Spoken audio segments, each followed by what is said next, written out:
दोस्तों आप सबका स्वागत है हमारे YouTube चैनल में। हम इस चैनल में टीईटी और सहायक शिक्षक और शिक्षक भर्ती से संबंधित वीडियो अपलोड कर रहे हैं।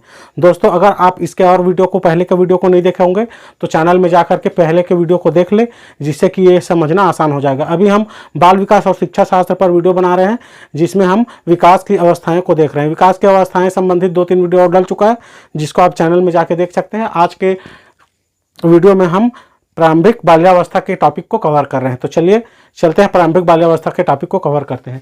तो देखिए प्रारंभिक बाल्यावस्था के संबंध में एक प्रसिद्ध मनोवैज्ञानिक है फ्रायड। उसने कहा था कि मनुष्य को जो कुछ भी बनना होता है वो प्रारंभ के 4-5 वर्षों में ही डिसाइड हो जाता है। इसीलिए यह काल बहुत ही महत्वपूर्ण है। बहुत सारे मनोवैज्ञानिकों ने इस काल को बहुत ही महत्वपूर्ण काल माना है।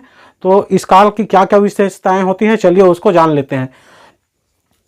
तो प्रारंभिक बाल्यावस्था जो है वो 2 वर्ष से अधिक अर्थात तीसरे वर्ष के प्रारंभ से 6 वर्ष तक की अवधि को इस काल में रखा जाता है। इसमें है प्राग विद्यालयी चरण भी कहते हैं, क्योंकि ये जस्ट स्कूल जाने से पहले का काल का है, इसलिए इसको प्रारंभिक बाल्यावस्था के काल को प्राग विद्यालयी चरण भी कहते हैं। अत्यधिक कल्पना शक्ति, इस काल में बच्चों में बहुत ही कल्पना शक्ति होती है। वो बहुत सारे कल्पना करते रहते हैं। बच्चे कार्टून मूवी देखते हैं, उड़ना, मैं उड़ रहा हूँ, मैं दौड़ रहा हूँ, मैं ये बन गया वो बन गया, इस तरह से उनके मन में कल्पना शक्ति बहुत ही ज़्यादा होती है। बहुत सारे कल्पना करते रहते हैं। तो ये अत्यधिक कल्पना शक्ति का काल है ये प्रारंभिक बाल्यावस्था। शैशव काल की तुलना में वृद्धि दर बहुत ही धीमी होती है। इस काल में शैशव काल की तुलना में वृद्धि दर बहुत ही धीमी होती है, परंतु जो वृद्धि होती है उसकी दर स्थायी होती है। मस्तिष्क तेजी से बढ़ता है। इस काल में जो मस्तिष्क है वो बहुत ही तेजी से बढ़ता है। इस काल में जो मस्तिष्क है वो लगभग 4 वर्ष की आयु में मस्तिष्क का कुल वजन का लगभग 90% भाग इसी काल में ही विकसित हो जाता है। 4 वर्ष की आयु में कार्य सुनिश्चित हो जाता है। बच्चा जो है वो 4 वर्ष की आयु में ये डिसाइड हो जाता है कि वो अपना आगे का जो शेष जीवन काल है उसमें कार्य कौन से हाथ से करेगा, दायां हाथ से काम करेगा या बायां हाथ से, ये डिसाइड इसी काल में हो जाता है। 4 वर्ष की आयु में ही हम डिसाइड कर सकते हैं कि ये बच्चा लेफ्टी बनेगा या ये बच्चा राइटी बनेगा करके। सुचारू ढंग से कार्य करने हेतु 12 घंटे की नींद की आवश्यकता होती है। इस काल में बच्चे बहुत ज़्यादा कल्पना करते हैं, इसीलिए इन काल में जो बच्चे होते हैं उनको पर्याप्त नींद की आवश्यकता होती है। लगभग 12 घंटे की नींद की आवश्यकता इस काल के बच्चों को होती है, ताकि वो बहुत ज़्यादा कल्पना शक्ति कर सके और सुचारू ढंग से अपना कार्य कर सके। भाषायिक विकास तेजी से होता है। इस काल में जो बच्चे हैं उसमें भाषाई विकास बहुत तेजी से होता है। वो आसपास के अपने पर्यावरण से, अपने परिवार से और बहुत सारे लोगों से जो बात बोली जाती है उसको बहुत ध्यान से सुनता है। वो नए नए शब्दों को सीखता है और उनमें भाषाई का विकास बहुत ही तेजी से होता है। अलग अलग भाषाओं को बहुत आसानी से सीखने लगता है। शब्द भंडार में तेजी से वृद्धि होती है। इस काल में जो बच्चे हैं उनके शब्द भंडार में बहुत ही तेजी से वृद्धि होती है, और जो शब्द भंडार है उनका उपयोग बच्चे स्थान या व्यक्तियों के बारे में पूछने के लिए उन शब्द भंडार का प्रयोग भी आसानी से करते हैं। संख्या, रंग, आकृति, दैनिक घटनाओं के कारण के बारे में सीखते हैं। इस काल में जो बच्चे हैं प्रारंभिक बाल्यावस्था के बच्चे संख्या, रंग, आकृति, ये कौन सा रंग है, अलग अलग रंगों के बारे में, कुछ संख्याओं के बारे में, दैनिक जीवन में जो घटना हुई है तो उस घटना के कारण क्या है उनके बारे में इस काल के बच्चे जानने का प्रयास करते हैं। तो ये रहा प्रारंभिक बाल्यावस्था। तो अभी हम देख रहे थे प्रारंभिक बाल्यावस्था की विशेषताओं को। प्रारंभिक बाल्यावस्था की विशेषताएं आप सबको समझ आया होगा। तो चलिए अब देखते हैं प्रारंभिक बाल्यावस्था में शिक्षा का स्वरूप किस तरह से हो, क्योंकि इस काल में बच्चे बहुत ही ज़्यादा सीखने के लिए आतुर रहते हैं। तो इस काल में शिक्षा का स्वरूप कैसा हो इसको चलिए जानते हैं। तो वैलेंटाइन है, उन्होंने कहा था कि प्रारंभिक बाल्यावस्था सीखने का आदर्श काल यही होता है। जो प्रारंभिक बाल्यावस्था है वो सीखने का आदर्श काल होता है, ये कथन वैलेंटाइन ने कहा था।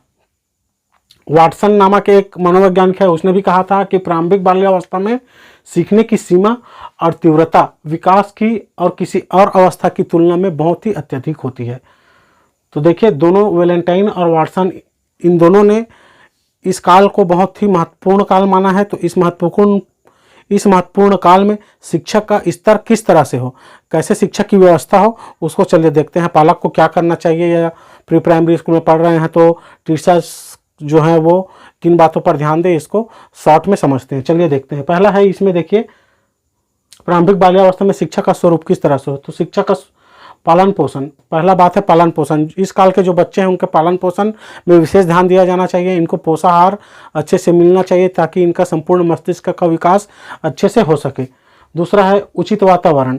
इस काल में जो बच्चे हैं उनको उचित वातावरण का निर्माण किया जाना चाहिए। इनको स्वतंत्र चिंतन करने के लिए, बच्चों को सीखने के लिए उचित वातावरण मिलना चाहिए ताकि वो अच्छी चीज़ों को सीख सके। इसके बाद है जिज्ञासा की संतुष्टि। इस काल में बच्चे का शब्द भंडार में वृद्धि होता है और वो बहुत सारे प्रश्न अपने से बड़ों को पूछते हैं। तो जब बच्चे प्रश्न पूछते हैं तो उनका जवाब बड़ों को देना चाहिए। कई बार ये होता है कि जब बच्चे बार बार प्रश्न पूछते हैं तो बच्चों से झुंझला करके उनको डांट देते हैं या डांट डपट कर चुप करा देते हैं। तो इस तरह से चुप नहीं कराना चाहिए। बच्चों की जिज्ञासा को जहाँ तक हो सके उनको संतुष्ट करने का प्रयास करना चाहिए। स्नेहपूर्ण व्यवहार। इस काल में जो बच्चे होते हैं उन बच्चों को स्नेहपूर्ण व्यवहार करना चाहिए और उनको आप जैसा उनको स्नेहपूर्ण व्यवहार करेंगे तो बच्चा का जो सामाजिक विकास जो होगा वो बहुत अच्छे से होगा और वो चिड़चिड़ा नहीं होगा, झगड़ालू नहीं होगा, बहुत अच्छे से होगा। आत्मनिर्भरता का विकास। इस काल में बच्चों को आत्मनिर्भरता के विकास के अवसर प्रदान करने चाहिए, क्योंकि इस काल में जो बच्चे होते हैं वो अधिकतर अपने पेरेंट्स पर आधारित होते हैं। तो जो बच्चे हैं उनको कुछ चीज़ें स्वयं से भी करने के लिए देना चाहिए। यथार्थ की जानकारी। इस काल की विशेषता में हम पढ़े थे कि बच्चे बहुत ही कल्पनाशील होते हैं और उस काल्पनिक दुनिया होती है उसको ही वे सही मान करके वैसे ही आचरण करने लगते हैं। तो बच्चों को समय समय पर यथार्थ की जानकारी भी देते रहना चाहिए, कल्पना लोक से बाहर निकालना चाहिए। व्यक्तिगत स्वच्छता पर जोर। इस काल में जो बच्चे हैं उनको व्यक्तिगत स्वच्छता पर विशेष जोर देना चाहिए। उनको बोलना चाहिए कि व्यक्तिगत स्वच्छता किस तरह से, साफ कपड़े पहनो, बाल को कंघी करके बढ़िया से रखे, नाखून काटने और बहुत सारे स्वच्छता संबंधी विभिन्न जो बातें हैं उनको इस काल के बच्चों को सिखाया जाना चाहिए। आत्म प्रदर्शन के अवसर। इस काल में जो बच्चे होते हैं उनमें जिज्ञासा बहुत ही भरी रहती है और वो अपने आप को प्रस्तुत करना चाहते हैं। तो उन बच्चों को आत्म प्रस्तुति के अवसर भी देना चाहिए ताकि वो बच्चा कुछ विचार अपना रखना चाह रहा है तो उनको सम्मान के साथ सुनना चाहिए। ऐसा नहीं है कि उसका उपहास उड़ा के उसको बंद कर देना चाहिए। तो बच्चों को आत्म प्रदर्शन के अवसर भी देना चाहिए। इस तरह से और बहुत सारे जो शिक्षण के स्वरूप है जिनको बच्चों को सिखाया जाना चाहिए। तो आशा करता हूँ कि ये प्रारंभिक बाल्यावस्था आप सबके बहुत अच्छे से समझ आया होगा। तो चलिए इसके नेक्स्ट वीडियो में चलते हैं। उत्तर बाल्यावस्था। उत्तर बाल्यावस्था को मध्य बाल्यावस्था भी कहा जाता है। तो चलिए अब हम देखते हैं मध्य बाल्यावस्था को।